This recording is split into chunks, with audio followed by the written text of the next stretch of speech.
In this session, we're going to be talking about, are we expecting a property bloodbath in 2023? And a few predictions for the forthcoming 12 months. As always, this is sponsored by the Property Investor app, which is the UK's first property investment platform, which showcases all kinds of deals all over the UK. Whether you're looking at a BMV deal, a rent-to-rent deal, a lease option deal, we've got them all there.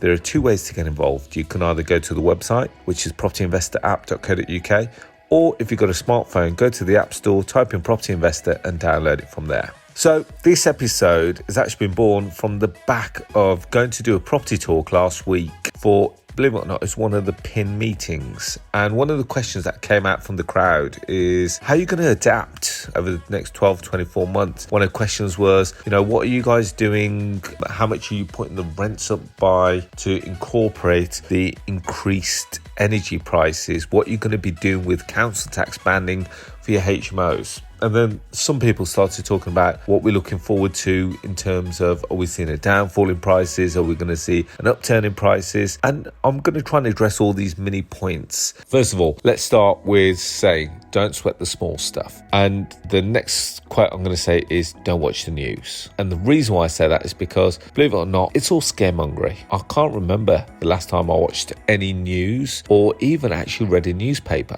Now, it sounds really bad and it may slightly put me out of touch, but believe it or not, I'm only worried about one thing and one thing only, making sure that we survive.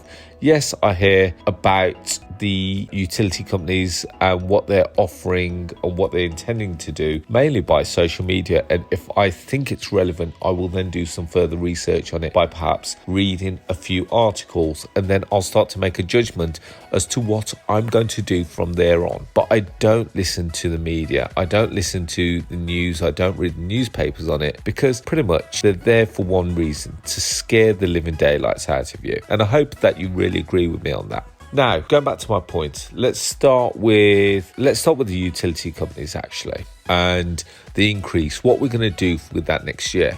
Now, I've always made the point that if my costs go up, so will my rent. And I've been very clear on that, and I've done that consistently over the years. I monitor my costs, I monitor my outgoings, and as a result, I make sure that my incomings actually increase accordingly. How many of you have actually put your rents up on any of your properties over the last 12 months? And I can pretty much imagine not many of you have. Now is the time to do it.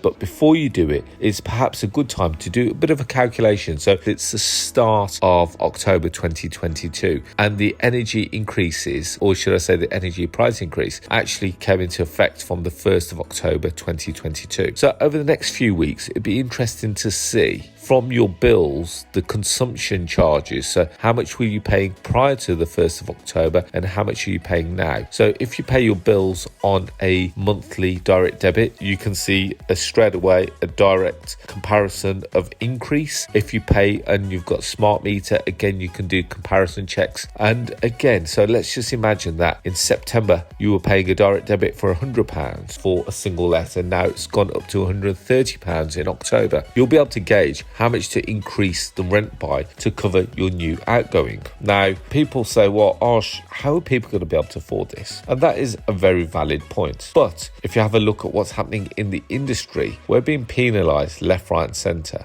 When mortgage interest rates go up, when utility bills go up, with with Section 24, where we're now being pushed into higher tax bracket, how much more can we afford to take on board where it's consistently hitting our bottom line? So how far can we squeeze our cash flow to the point where we're not actually making any money? And remember, you're in this for cash flow. You're in this to make money. So therefore, don't feel guilty about increasing your rent. More importantly, if all the other landlords are doing it, this now becomes uniformed behaviour. And let's give you an example. Let's have a look at the fuel crisis a couple of months ago, which seems to have gone all very quiet. When the oil became expensive, what did all the petrol companies do? Instantly, they increased their prices because their cost had increased, and therefore they could no longer afford to sell the petrol at a specific price. So therefore, it had to increase. Now, as a consumer, what did we do? We either made two choices. We either either stopped using our car or we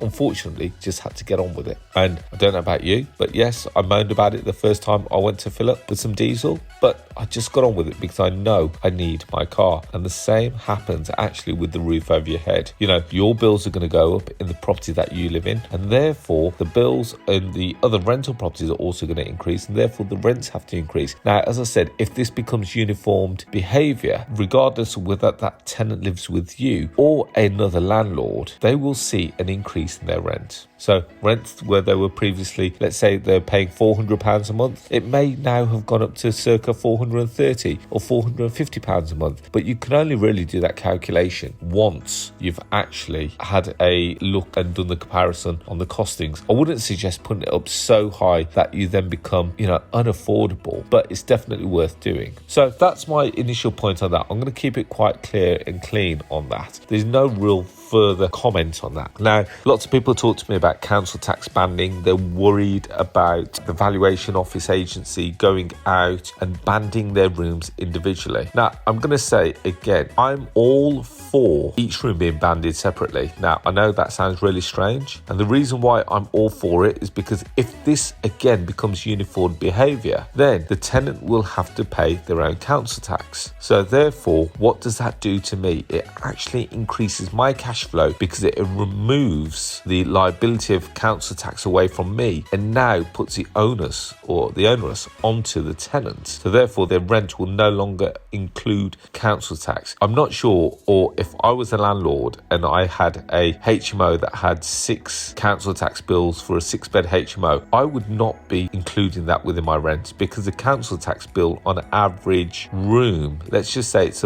approximately best part £700 a year, which is approximately, let's say the best part £60 a month. Now, it doesn't sound like a lot, but then when you calculate that times that by 6 rooms, that's then going to mean that your outgoing is now increased to £360 a month. Now, again, if this becomes uniform behaviour, it would become the tenant's responsibility. Now, I've been running HMOs where the tenants have been paying their own council tax for nearly 20 years. And as much as people say tenants won't pay it, in actual fact, they will. Now, if you're a landlord that actually houses students, believe it or not, they're actually exempt from council tax. So believe it or not, I don't understand why you would have actually included it from the first place. So understand who your demographic, your tenant demographic is, and work accordingly. If they're on benefits, they will get council tax benefit. If they're students, they will be exempt. The only ones that it may harm is the working professionals. But again, if it becomes uniform behaviour, there's nothing to worry about. Now, people talk and say, well, Arsh, what's going to happen with the prices next year? Are they going to increase? Are we going to go through a dip? And the honest answer is,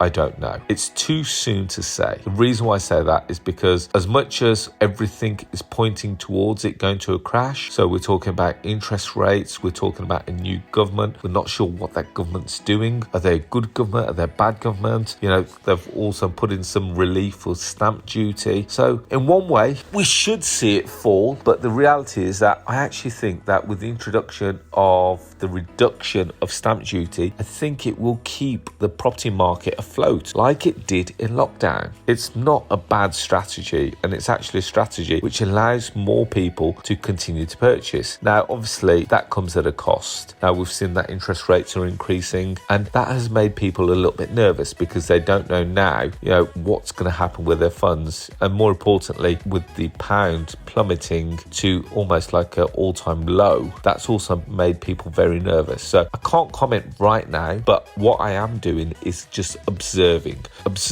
people's behaviour, and you're finding that people are actually becoming a lot more cautious. Now, the reason why I say that is because as the owner of the Property Investor app, we always see, the behaviours of property investors. And I've been speaking to quite a few agents over the last few weeks, and they've noticed not a massive downturn in activity, but just perhaps slight slowdown of inquiries and people wanting to push the button. Because again, when they're applying for mortgages, they've seen the new increase in interest rates. And as a result, we don't know what the new government's going to do about that. Are they going to try and stabilise it? Are they going to try and reduce them again? There are talks of it being a U-turn. So people are literally holding on to what they've got right now and seeing what the next move is. I'm not saying that this is going to be a long-term thing, but we've seen what happened with mortgage companies over the last couple of weeks. They decided to pull their products off the shelf, whilst they were also assessing what the government is also doing, whilst they're assessing the economic climate, whilst they're checking out what the pound is doing, what they're checking out what the other foreign currencies are doing. So again, it's not a bad thing. Sometimes it's good to stand back, watch and observe, and just take some time out. And it's definitely something that I would strongly suggest to property investors, is that it doesn't always need to be charged forward, full steam ahead. Sometimes it's good to stand back and just watch, observe, take a couple of weeks out, take a couple of months out, and just almost like take stock of what's going on and then re-strategize accordingly. And that's exactly what we're doing right now. We're strategizing to understand what our portfolio is doing, what our interest is doing, where we are in terms of gearing. Can we potentially bring some of our debt down to reduce our outgoings? And this is exactly where we are, and some of the conversations that I've had with my business partner and brother over the last couple of weeks. So there we have it, guys. Hopefully you've enjoyed that session. Hopefully it's gives you something to think about. But more importantly, I always say this: don't stress. When someone brings out something, yes, it makes a massive panic in the market. Give it 12, 24 hours, 48 hours, even a couple of weeks if you want it to. And you watch that the actual noise simmers down, and we actually start to get real facts of what's going to happen. And then we can start to make an educated decision and actually put a plan of action together. If you want more free content, if you want to connect with me on social media, feel free to go and find me on Facebook, LinkedIn, Instagram, Twitter, Clubhouse and TikTok, all under the handle of Arsh.